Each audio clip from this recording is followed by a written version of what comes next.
filem Black Hawk Down ni takkan nak cerita hero tu kalah kan. Sebenarnya depa tu kalah. Tentera US tu depa dah kalah. Tentera Malaysia yang bawa. Jadi kalau kami tinggal depa, kalau depa balik jalan kakinya tu mungkin habis jalan ni. Kecil-kecil ya suka Malaysia ni. Tapi dia kata berani. Hebat, boleh bertempur macam dia.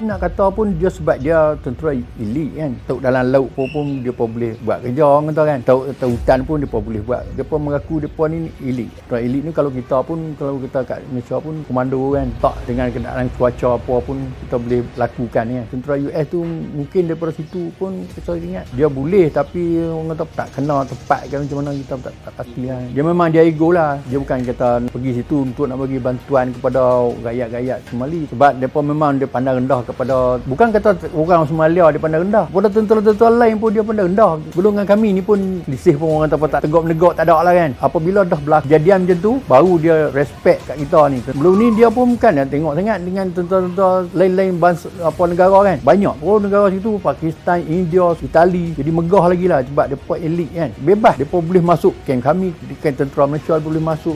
Kita tak boleh nak pergi kat dia. Tugasan dia tu lain, tak serupa tugas kita kan. Tentera Malaysia ni pengaman. Dia pun tak pakai uniform apa tentera UN, tak pakai kereta UN, depa kereta depa sendirilah. Lepas kejadian tu lah kami dah balik, apa batalion yang ganti kami tu depa layan balik dekat tentera Malaysia, depa bawa dia masuk camp depa sebab dia menghormati tentera Malaysia. Kecil-kecil ya suka Malaysia ni, tapi dia kata berani, dia kata hebat sebab boleh bertempur macam dia, sampai bertempur sampai mati kematian kerana depa nak menyelamat depa ya. Jadi itulah daripada situlah tentera Malaysia ni dihormati. Filem Black Hawk Down ni hero mesti menang. Jadi takkan nak cerita hero tu kalah kan. Sebenarnya depa tu kalah. Tentera US tu depa dah kalah. Cara depa tu depa buat filem tu, depa buat pengunduran kan. Mengundur tu depa jalan kaki. Hebatnya depa kan. Yang membantu ni tentera Malaysia ya. Tentera Malaysia ni bawa depa balik dekat base. Jadi, kalau kami tinggal depa, kalau depa balik jalan kakinya tu tak sampai pun tempat yang selamat tu. Mungkin habis jalan ni. Sebab yang depa buat filem tu menunjukkan kehebatan depa, capai satu matlamat di Somalia tu. Satu lagi lah arwah Nan, sebab dia duduk dengan saya kan. Jadi kami ni dalam satu kereta tu, apa masalah pun dia kena beritahu saya. Apabila dia dah terkena tu, kena tembak, jadi saya pun pegang dia, panggu dia tu sampai ke stadium. Jadi pada pagi tu saya duduk kat itu, saya duduk nak suruh dia mengucap pun saya pun dia dah mengucap apa dia tak ada lah kan. Jadi saya gagal-gagal dia kan, sebab saya tengok dada dia ni lalu banyak darah kan. Saya tengok dalam poket dia ni, buka saya poket dia tu, saya tengok gambar yang saya sedih ingat sebab gambar anak dia kan. Gambar anak dia tu lah tu, anak dia tu sekarang ni dia jadi askar juga tu. Anak dia askar kan, dia sampai ke ni kan. Jadi saya pun sedih kat masa tu kan, sebab dia bawa gambar anak dia walaupun dia dalam peperangan kan. Masa tu betul-betul tang dada dia yang gambar tu kat kena yang tu ya. Tentu dia kena dia kan, kat dada dia tu kan. Pengajaran bagi kita lah kan. Jadi bertugas ni tak dijangka lah. Kita pergi mana-mana saja pun, sebab itulah tentera Malaysia ni bersiap sedia. Apa berlaku pun bersiap sedia dulu. Ancaman kita sentiasa ada. Kena ready training kita selalu. Jadi kita tak maulah tak ada bekalan untuk kita nak pergi. Jadi satu-satu tempat kita nak pergi tu, kita kena penyesuaian diri kita dengan sana. Rakyat sana macam mana, kita macam mana.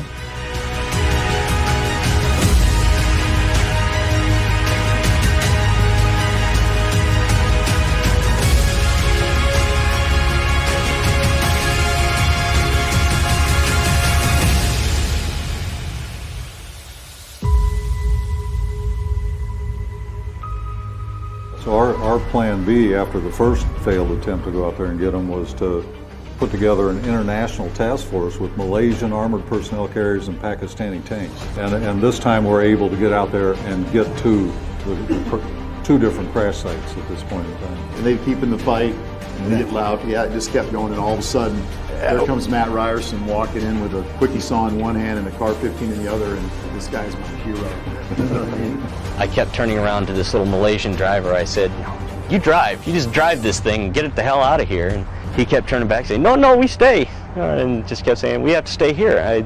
But I didn't know that, walkout was still in the aircraft. When we got in trouble that night, we had to ask the United Nations to come help out, which they did. And again, I can't thank enough the Malaysians for what they did that night. And other forces from the U.S. Army's 10th Mountain Division fighting their way to get to us and fighting by our side that night. The Malaysians came with their armored personnel carriers, and the Pakistanis came with a couple of tanks, and they met us all at our base. And at about 11 o'clock that night, we all drove back out there together. The Malaysians Malaysian armored personnel carriers, I can't compliment these guys enough for their courage. They basically kept a driver and a gunner in those vehicles and then handed the rest of it over to us and said, we'll go wherever you ask us to go. We'll do whatever you ask us to do tonight. We're here to help out. The Pakistanis in their tanks, not so much. They rolled in there, got shot at a time or two, and rolled right back out of there and left the Humvees and these Malaysian APCs in the city streets.